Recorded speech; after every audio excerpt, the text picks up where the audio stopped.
Hey guys, welcome back to Sonic Social Tech. Today in this tutorial, I'll show you how to turn off filter low quality messages on X app.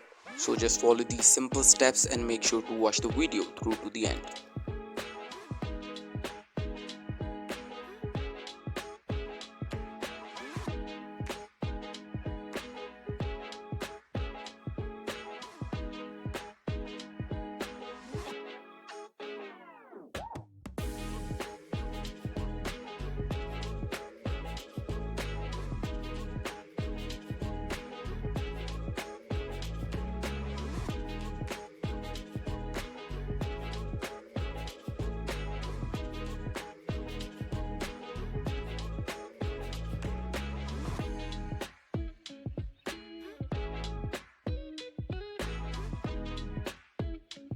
Thank you for watching guys. Make sure to like and subscribe.